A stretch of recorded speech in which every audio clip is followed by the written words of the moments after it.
Renarspodcast. Let alone like screen addiction and kids just on Instagram and TikTok all day. The porn addiction problem in young kids is just, it's insane. Like imagine if you had a cell phone when you were 8 years old and you had access to Pornhub.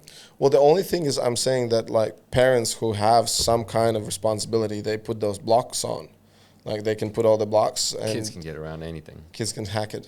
Oh yeah. Okay, well, since you start talking about it, let's talk about the porn addiction. Let's talk about porn, You yeah. just get so excited. So how long have you been doing this now? How did it start and how did you came up with the idea? So I've been coaching around porn addiction for the last 5 years.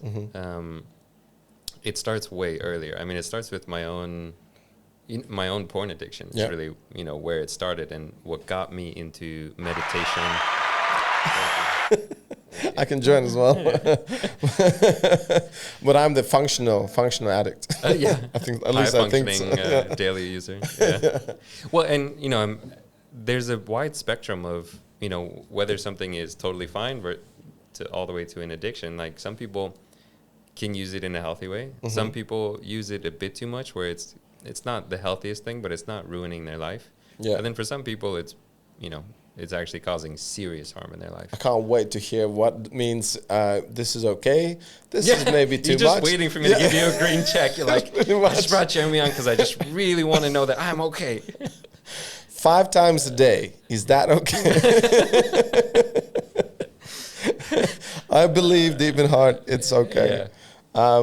But yeah, like that's straight away. Here's a question. So just like with the functional alcoholics and alcohol, right? So every country they have. If you have a 1 pint a week, you're fine. If you have 4 pints a week, you should be worried about it or whatever.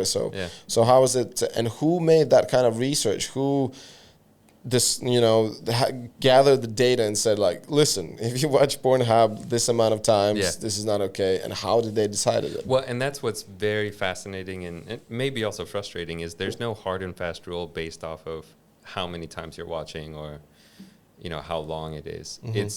It's really a self-diagnosis where you have to check in and say, what are the ways that this is influencing my life? And, what are the ways this is harming my life? What are the benefits that it's bringing to me?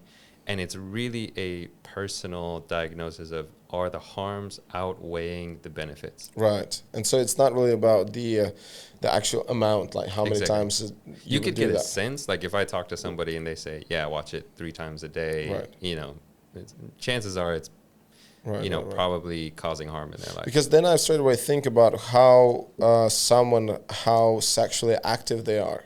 Because if someone is... would have sex once a week, but they would replace that with watching porn once or twice a week. So that's kind of a problem for them because then they replace that with the actual intimacy, which, I'm guessing considered to be healthier. Yeah. Or if someone who has sex every day and then they watch porn every day. I don't know. Does that make sense? Yeah, I mean, again, it really comes down to the person and what's going on with their life. Part of the other thing that's interesting about this is with a lot of other drugs, the consequences are immediate or very obviously connected. It's like, this is because of my heroin use. With porn addiction, a lot of the consequences, they're kind of subtle. So sometimes they're hard to detect unless you're really self-aware, or they're things that develop over the long term. So you might not see it the next day or even the next week, but if you're watching porn every day for 10 years, and so again, my background in science, I was fascinated by the concept of neuroplasticity, which is the understanding that our brain isn't just like something that develops when we're 19 and then it just stays the same. We're constantly forming new neural pathways, and we're strengthening the neural pathways that we use, and we're de-strengthening the neural pathways that we don't use. So if every night you watch an hour of porn for 10 years, every night you are strengthening the neural pathways associated with craving, with lust, with wanting a new, woman or man, whatever it is you're looking at.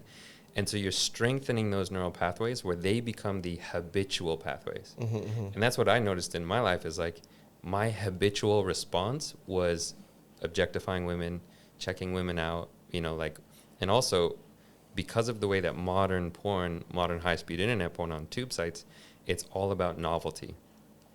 every night you're scanning through hundreds or thousands of videos, looking at thumbnails, scrolling through, trying to find the best video, the best scene, and your mind is getting addicted and habituated to novelty, to when wanting something new. When you say this word habituated, can you tell me what it means? It's getting like, you expect that, you kind of get accustomed to it, where you end up needing something new or something more to get the same dopamine hit. Right.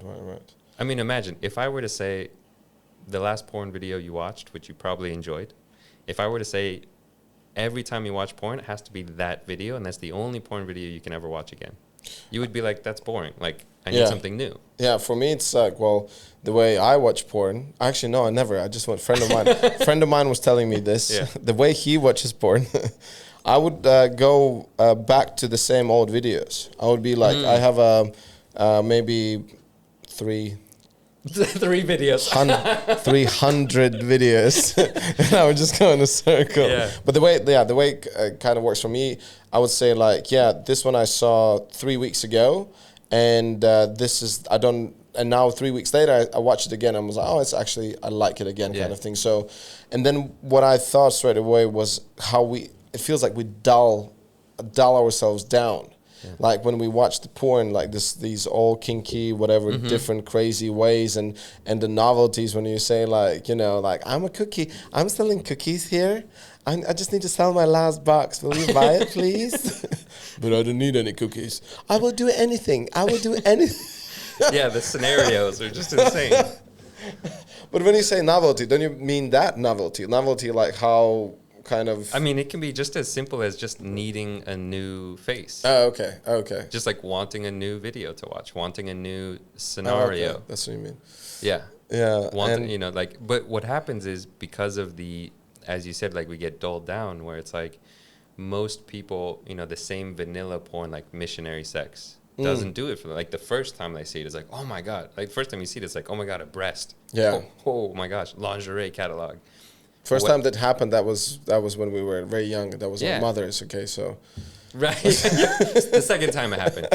Let's say the second time. Listen, Mom, what's going on? But so what happens is, over time, you need more and more extreme things because you're getting. It's called desensitized. Desensitized. Yeah. Dulled is kind of a synonym. Basically the same thing. It's like, that's kind of boring now. Like, I need something a little more exciting to get the same hit. Yeah. And so then you start looking at, maybe I'll get into a little bit more or something rough. It's like a definition for a proper junkie, like a drug addict. Exactly. You start with a little stuff and you need more and more different, whatever, yeah. And so there's no hard and fast definition of whether or not you have a problematic porn use, but there are ways to tell based off of certain signs. So one of them is if you find yourself getting into more and more extreme, things that might be out of alignment with your ethical values, your interests, whatever. Or just more and more extreme. If you need that kind of extremeness and you see it getting more extreme over time, that's one sign that you're developing a dependence and getting desensitized to it. So if you still fine with watching the missionary old videos, then you're fine. Then I'm cured. Unless that's you getting more and more extreme missionary. But like, if you're, again, there's no hard and fast rule. But like, if you're watching, once a week or once every few days, and you open up Pornhub and you find the first video and you're just like, I'm just going to watch this video and I'm going to watch it from start to finish and that's the only video I need. That's a good sign.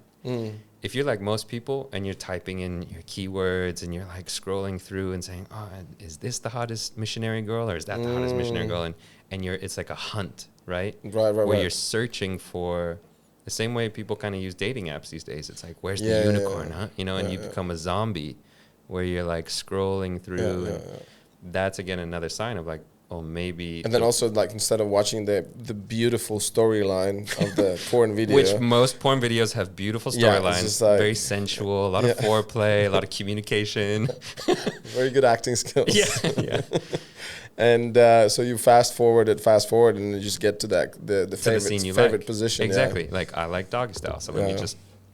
Fast forward into the doggy just style. Just write doggy. Exactly. That's even better now. But this is how, modern porn tube sites, it's like you search for your keyword terms.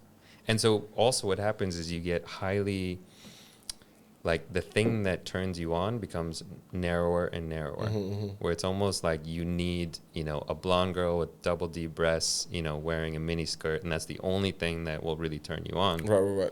You get more and more perfectionistic or selective. And narrow down Exactly. to what you like. As opposed to being like open to, oh my Yeah. gosh, I can be attracted to everyone. So which can harm when it goes to real life. So in real life, you actually can meet someone who you have this amazing connection and you are attracted to their personality, and then just because they don't look like your favorite porn star, it's like, sorry. Exactly. And that's Yeah. a common thing. People are saying it, a lot of the clients I work with, where they're like, yeah, you know, they met this amazing person.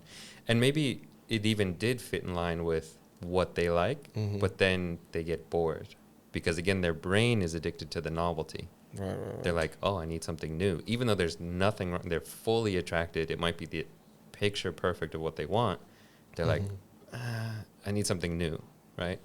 So that's another one of the ways that it can affect people. So how many people you worked so far with?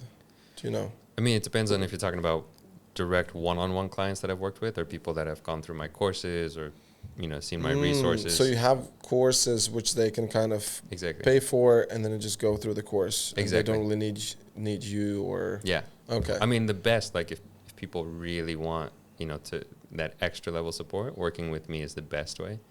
But going through the course teaches them what they need to know about recovering from addiction. Because it's not, the biggest mistake that people think is that they just need to stop watching porn, and they try to use willpower. They just like, okay, let me just stop watching, and if I can get to 30 days, then I'll be fixed. The truth is, real recovery takes a lot more. Right. Because the thing is, addiction, I'm not against porn. I'm not against anything. I'm against addiction. And addiction is a response to pain. It's an escape mechanism. Yeah. Just like anything, yeah. Most people aren't watching porn because they're horny. They're watching porn because they don't want to be stressed. They want to switch off. You know, they just want to not think, and they just want to be distracted. And so you have to do the inner work of building, you know, that inner power, the inner fulfillment, so that you don't reach out to porn. Right. And then I think one of the misconceptions probably out there is that, is it me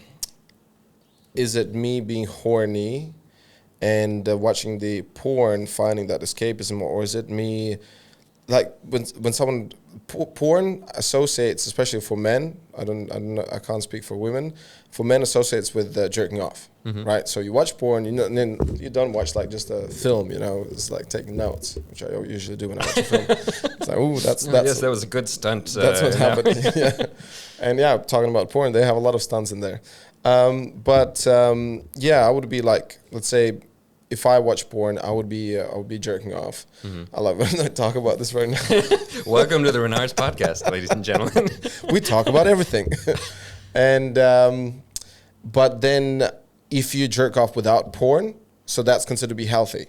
I would say, so what I tell my clients, especially in the beginning, if somebody's addicted to porn and they're trying to break free, is allow yourself to masturbate without porn. Right.